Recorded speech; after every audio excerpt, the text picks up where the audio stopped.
एक सवाल है, शहरों में ये जो विकास प्राधिकरण बनाए जाते हैं, क्या वे नगर निकायों के अधिकारों पर डाका डालने के लिए होते हैं? आप देहरादून को ही ले लीजिए, यहां नगर निगम है, लेकिन शहर के ज्यादातर विकास कार्य एमडीडीए को दिए गए हैं। दरअसल एमडीडीए में चुनाव जीतकर आई कोई बॉडी तो होती नहीं है नगर निगम के जैसी। वहां अधिकारी और राज्य स्तर के जो नेता होते हैं वो मनमानी कर सकते हैं। विकास कार्य नगर निगम को देंगे तो योजनाओं में पार्षदों के मार्फत आम लोगों का हस्तक्षेप होने का खतरा रहेगा। पार्षद लोगों के ज्यादा नजदीक होते हैं। ये मसूरी देहरादून विकास प्राधिकरण मतलब एमडीडीए पहले मसूरी और देहरादून तक सीमित था, अब नगर निकायों की तरह इसकी भी सीमाएं बढ़ा दी गई हैं। एक उदाहरण स्मार्ट सिटी का भी है। स्मार्ट सिटी के नाम पर शहर को खोदने का काम नगर निगम को दिया जा सकता था। अरे भाई, खोदना ही तो था ना, लेकिन ऐसा नहीं किया गया। एक कंपनी बनाई गई कारपोरेट की तर्ज पर। वहां बाकायदा सीईओ, पीआरओ, एग्जीक्यूटिव ऐसे पद बनाए गए हैं। ये काम नगर निगम के पास होता तो लोग कम से कम अपने पार्षदों को घेर तो लेते, लेकिन अब कोई क्या कर सकता है। पकड़ो भाई देहरादून स्मार्ट सिटी लिमिटेड नाम की किसी कंपनी को। नंद नंदन पांडे जी और अजय शर्मा जी की बातचीत का अगला हिस्सा इन्हीं मुद्दों से जुड़ा हुआ है, अंत तक देखिएगा।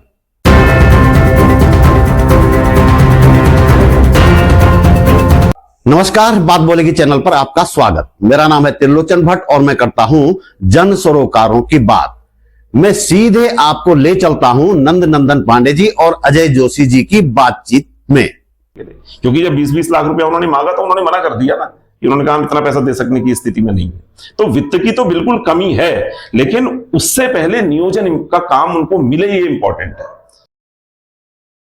भाव में बैठ के प्रश्न आपसे एक और बनता है, मेरा ये बनता है कि जैसा मैंने पहले भी कहा कि कई काम हो भी रहे हैं और आपने जैसा बताया कि तनख्वाह देने के लायक भी पैसा नहीं है। नहीं, तनख्वाह देने के लायक पैसा है, वो 90 करोड़ रुपया करीब देते हैं, ठीक है, वो उनके पास ठीक है, चलिए वो पैसा भी दे रहे हैं पर तनख्वाही को दे पा रहे हैं। तो ये जो काम हो रहे हैं ये कहाँ से हो रहे हैं और कौन पैसा दे रहा है? नहीं, वो तो राज्य वित्त और केंद्र वित्त का पैसा मिलता ही है उनको, वो पैसा तो उनको मिलता है। नहीं, जहां तक मैं समझ रहा हूँ, मैं इस बात को इसलिए रख रहा, मुझे ऐसा लगता है कि जो वर्तमान स्थितियां हैं वो ऐसा है कि जिसने काम कराना है या जिसके अधिकार क्षेत्र में वो न हो के ये किसी और को अधिकार दिया गया है। जैसे फॉर एग्जांपल मैं आपसे कहता हूं कि इस नगर निकायों को ही ले ले तो नगर के विकास का दायित्व किसका है? वो तो नगर पालिका का होना चाहिए। बिल्कुल, बिल्कुल। तो संवैधानिक रूप से वही संस्था है।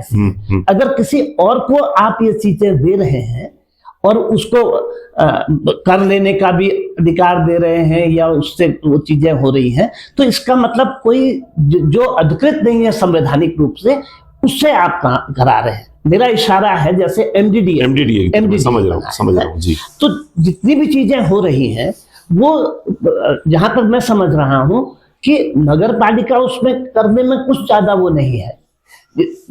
सारी चीजें जो कंट्रोल है वो उसका, और इसी तरह से लगभग विभागों का भी हाल है कि वो विभाग अपने में सक्षम नहीं है। कोई परियोजना बन गई, कोई कुछ बन गया तो सारा पैसा वहां जा रहा है, इसीलिए विभाग भी डिफंक्ट हो रहे हैं। तो जो ये मैं समझ रहा हूं, क्या ये सही है? बिल्कुल ठीक समझ रहे हैं, बिल्कुल ठीक समझ रहे हैं। देखिए, जब आप पूरे 18 विषय नगर निकायों को दे देंगे तो फिर उनसे संबंधित जो विभाग है वो विभाग भी यहाँ आंसरेबल होंगे।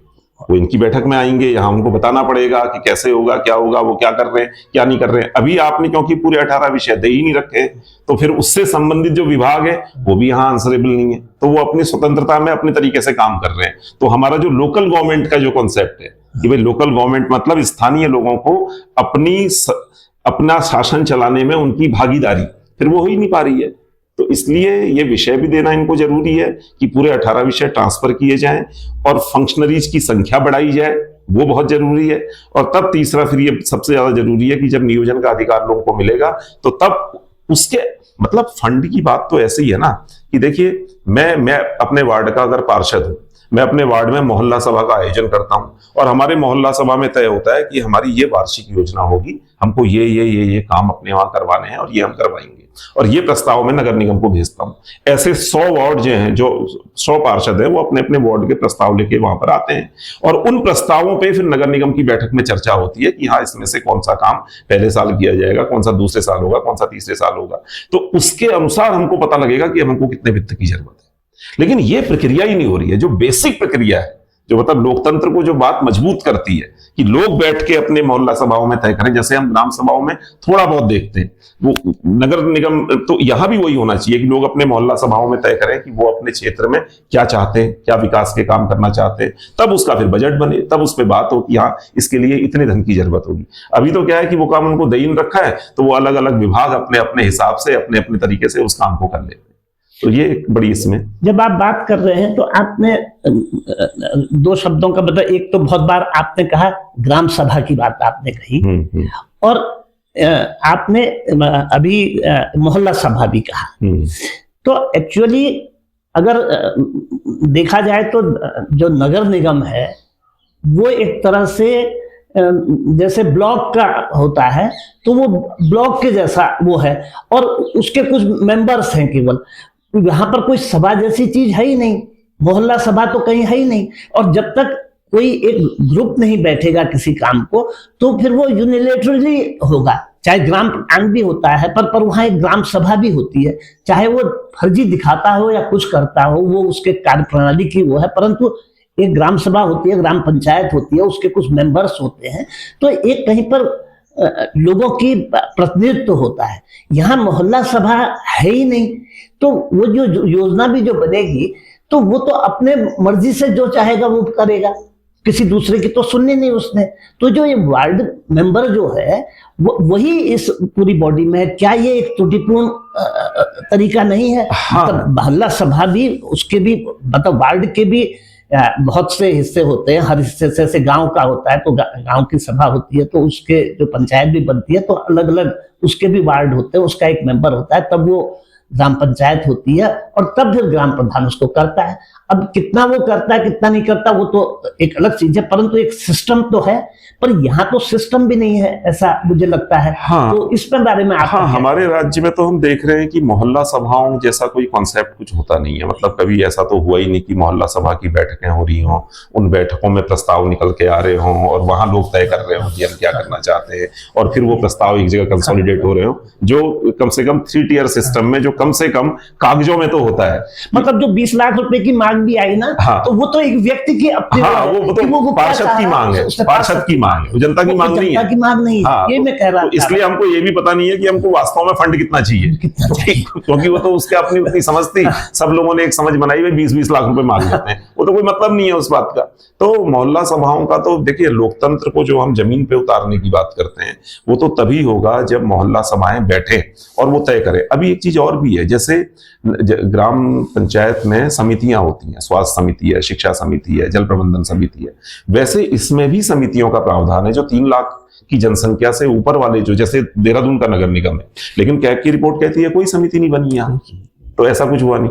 तो कहने का मतलब यह है कि अब ये जो हम खामियां देख रहे हैं अपने सिस्टम में, हमको इन खामियों को दूर करने के लिए हमारी ये मांग बननी चाहिए कि क्या क्या होने की जरूरत है। जैसे हमारी पहली मांग ये बननी चाहिए कि आप पूरे 18 विषय जो हैं वो नगर निकायों को ट्रांसफर कीजिए, फंक्शन तो उनको पूरे दीजिए।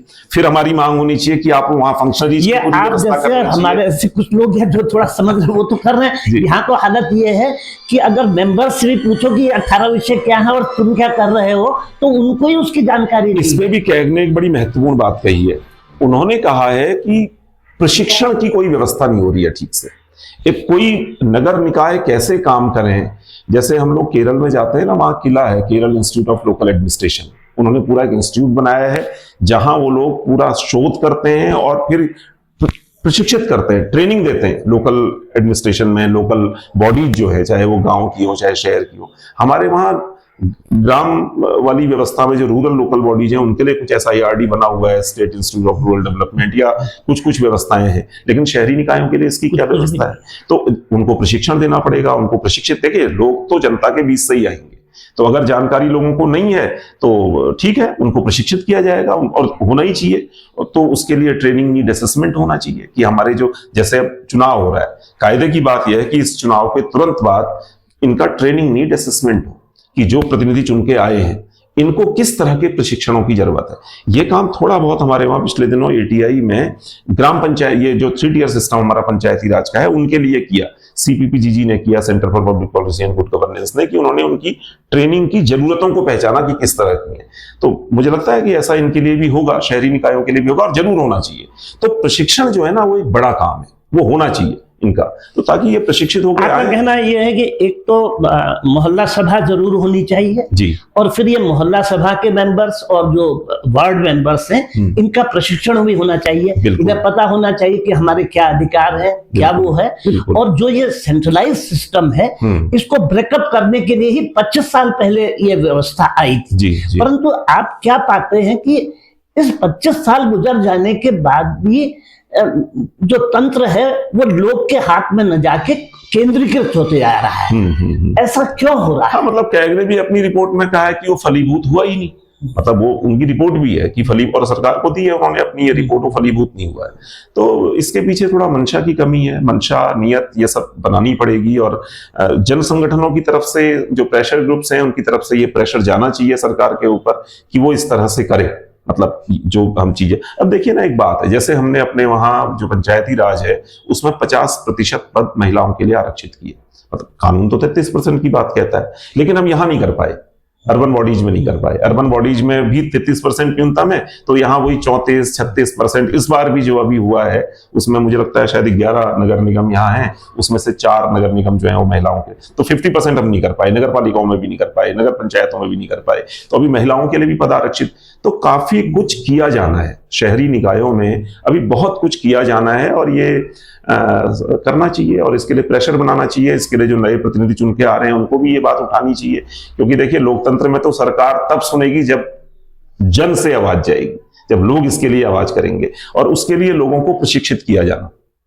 तो इसमें काफी कुछ अभी किए जाने की आवश्यकता है, और उम्मीद करते हैं कि नहीं, पर 25 साल हो गए, हम इसमें कुछ आगे बढ़ने की जगह ऐसा लगता है कि हम और पीछे को जाते जा रहे हैं। तो इसके पीछे आपको क्या लगता है कि ऐसा क्यों है? हाँ, अब ये कारण में बहुत ज्यादा तो नहीं, लेकिन मुझे मंशा की कमी लगती है।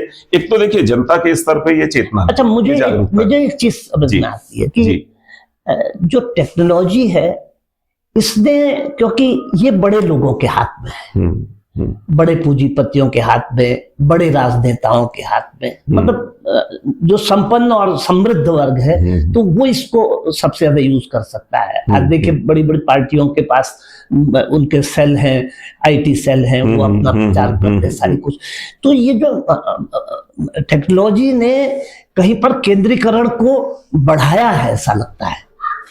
तो ये जो इस पे क्या किसी तरह से ये जो 25 साल में नहीं हुआ, उसके पीछे मुझे इस टेक्नोलॉजी का भी एक हाथ लगता है बड़ा, कि टेक्नोलॉजी पे जो कब्जा है, तो आज क्या है कि बड़ा सरल हो गया है। अब कंप्यूटर से पूरे देश का भी सारा डेटा वहीं पर हो जाएगा, तो वो कहते हैं हम ही प्लान करेंगे। अब ये किसान आंदोलन वाले में देखिए ना कि मतलब सही था गलत था, ये तो बड़े विश्लेषण की चीज है, परंतु सत्ता पक्ष ने ये कहा कि हमने किसानों के भले के लिए ये किया, निश्चित किया होगा, इसको हम कोई वो नहीं कर सकते, हो सकता, परंतु किसान उसमें इन्वॉल्व ही नहीं था। तो फिर एक क्लैश भी बनता है। तो मैं समझता हूं कि ये सत्ता पक्ष या जो भी शासक दल होते हैं या ये होते, तो उनको भी तो कहीं पर प्रशिक्षित होने की जरूरत है कि अगर लोकतंत्र को बचाना है तो फिर ये सारी चीज का, मतलब टेक्नोलॉजी का फायदा उठा के केंद्रीकरण को कैसे रोका जाए। आपका क्या इस पर? हाँ, देखिए प्रशिक्षण तो हर स्तर पे चाहिए, राजनीतिक दलों के स्तर पे भी चाहिए, जनता के स्तर पे भी चाहिए, चुने हुए प्रतिनिधियों के स्तर पे भी चाहिए। अब जहां तक टेक्नोलॉजी की बात है ना, टेक्नोलॉजी ने केंद्रीकरण तो जरूर किया होगा, लेकिन अब सवाल यह है हमको इसी टेक्नोलॉजी के साथ जीना है। अब हमको ये देखना है कि हम इस टेक्नोलॉजी को किस तरह से ये इस्तेमाल हो कि ये आम जन की व्यवस्था को मजबूत करे। जो हम धरातल पे लोकतंत्र को मजबूत करने की बात कर रहे हैं, ये उसको वास्तव में मजबूत करे। तो ये देखने की बात होगी, इसमें और विशेषज्ञों को जनता को प्रशिक्षित होने की बड़ी जरूरत है, बहुत बड़ा काम है, उसको जागरूक होने की जरूरत है। बिना उसके शायद वही जागरूकता जो नहीं हो रही है वो जनता तक नहीं हो रही है, उनके नेतृत्व के द्वारा भी नहीं हो रही है, जो सारा सिस्टम है उसके जरिए भी, और लोग जो है वो केवल पैसे को ही महत्व दे रहे हैं और जो समाज का हित है वो शायद गौण होता जा रहा है। मेरे ख्याल से यही आज का विषय है। जी धन्यवाद धन्यवाद।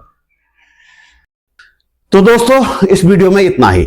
आप महसूस करते हैं कि इस वीडियो को बनाने में थोड़ी बहुत मेहनत की गई है और आपको इससे कुछ काम की जानकारी मिली है, तो वीडियो को लाइक करें, कमेंट करें, अपने दोस्तों के साथ शेयर भी जरूर करें।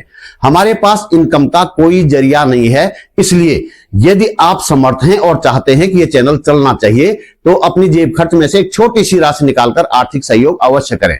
आप YouTube पर वीडियो के नीचे ज्वाइन बटन पर जाकर या सुपर थैंक्स पर जाकर मेरा सहयोग कर सकते हैं। डिस्क्रिप्शन में मैंने बैंक डिटेल भी दी है। मेरा चैनल सब्सक्राइब करें, फेसबुक पेज फॉलो करें, बातबोलेगी.com भी जरूर देखें। जल्दी मिलते हैं एक और मुद्दे के साथ एक और वीडियो में। नमस्कार।